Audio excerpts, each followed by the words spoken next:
अब कभी नहीं छूटेंगे आपके फेवरेट टीवी शोज ZEE5 के साथ बिल्कुल फ्री। सही कहा आपने, शादीशुदा बेटियां मायके में बिल्कुल अच्छी नहीं लगती। वो तो वहां 1 साल से रह रही थी, तब तो कभी नहीं आए आप यहाँ पे। ये अचानक से हृदय परिवर्तन कैसे हुआ? हम बताते। तब वो वहां हमारी दीदी को तकलीफ दे रही थी, अब शायद तमन्ना को दे रही होगी, इसलिए आप यहाँ आए। दोनों एक जैसी हैं, और एक मयान में 2 तलवारें नहीं रह सकती। इसलिए ये मत कहिए कि आप शगुन के लिए यहाँ आए, ये कहिए कि तमन्ना के लिए यहाँ आए। अवनी, किट्टू बच्ची है, घर में ऐसा माहौल देखेगी तो ऐसे ही रिएक्ट करेगी ना। तुम एक काम करो, तुम शगुन और क्रिश को संभालो, किट्टू को मैं संभालती हूँ। कोई जरूरत नहीं है, हम अपने बच्चों को संभाल सकते हैं। तुम उनसे दूर रहना, बहुत दूर, समझे? चलो।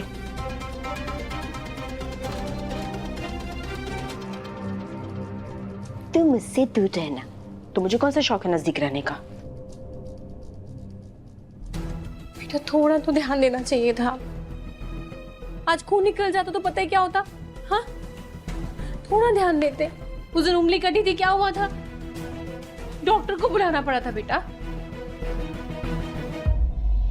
खुद दवाई देते हैं तुमको। शगुन, हो क्या गया है तुम्हें? क्यों इतना पैनिक हो रही हो? क्रिश ठीक है? कुछ ठीक नहीं है भाभी, कुछ ठीक नहीं है। कैसे समझाएं आपको? कुछ भी ठीक नहीं है। दवाई खाओ तुम। ये किस चीज की दवाई दे रही हो क्रिश को? सब ठीक है ना शगुन?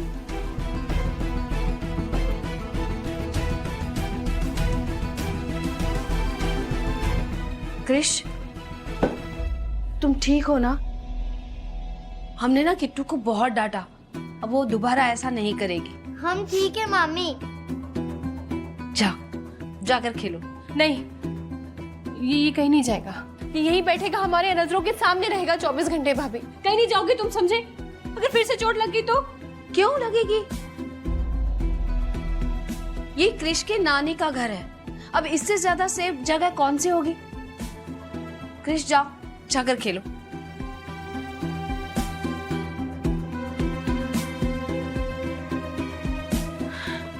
शकुन, हो क्या गया है तुम्हें? क्यों ऐसे बिहेव कर रही हो? इतना पैनिक कभी नहीं करती। क्रिश बिल्कुल ठीक है, और इतना बड़ा बोझ क्यों लाद रही हो अपने सर पर? भाभी क्रिश को कुछ ना हो इसलिए सब कुछ अपने सर पर लाद रहे हैं हम। क्या?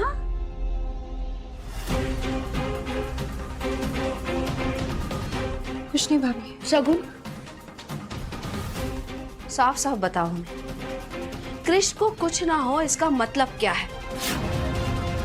तुमने क्रिश की वजह से इतना बड़ा इल्जाम अपने सर पर लिया है ना? शगुन, हम जानते हैं इस बार तुम गलत नहीं हो, तो फिर इतना बड़ा इल्जाम अपने सर पर क्यों लिया है तुमने? बताओ शगुन, बात क्या है?